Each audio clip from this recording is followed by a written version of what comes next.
Pandian store சீரியலில் அடுத்த வர எபிசோடில் நம்ம பாண்டியன் இருந்துட்டு சரவணன் கிட்ட போயிட்டு நீ எதுக்காகவும் வருத்தப்படாத அப்படின்ற மாதிரி சொல்லிடுறாங்க.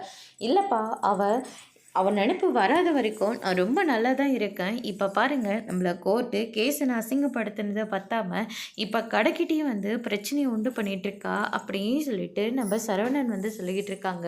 அதுக்கு அடுத்து தான் வந்து பார்த்திங்கன்னா நம்ம தங்கமயில் இருந்துட்டு வெளியே போனவங்க இன்னும் வீட்டுக்கு வரலையேன்னு சொல்லிட்டு இந்த பக்கம் பாக்கியமும் மாணிக்கமும் ரொம்பவே அதிர்ச்சியில் உட்காந்துக்கிட்டு இருக்காங்க. சரி, இதுக்கு மேலேயும் நம்ம பொறுமையாக இருக்கக்கூடாது, சரி வா போயிட்டு பார்க்கலாம் அப்படின்னு சொல்லிட்டு நேராக கடைக்கிட்டு போகிறாங்க. அங்கே தங்கமயில் இருந்துட்டு நான் எப்படியாவது அவர்கிட்ட பேசியே ஆகணும்னு சொல்லிட்டு ஒரு ஓரமாக உட்காந்துக்கிட்டு இருக்காங்க.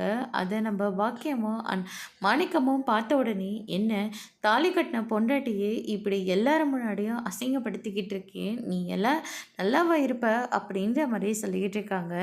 எல்லா தப்பும் செய்கிற போது நீங்களே நல்லா இருக்கிற போது எந்த பாவமும் அறியாமல் நான் என் பிள்ளை ரொம்ப நல்லா இருப்பா அப்படின்னு சொல்லிட்டு பாண்டியன் வந்து சொல்லிக்கிட்டு இருக்காங்க. என்ன தப்பை செஞ்சு போட்டோம், என் பொண்ணுக்கு கல்யாணம் ஆகணுன்றதுனால சின்ன சின்ன பொய்யை சொன்னோம், அவ்வளோதானே.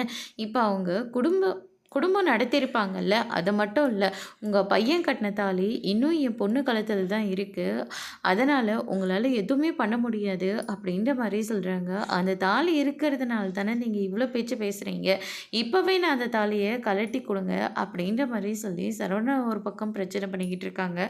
அதோட இன்னைக்கான பிரமோ முடிச்சிருக்காங்க.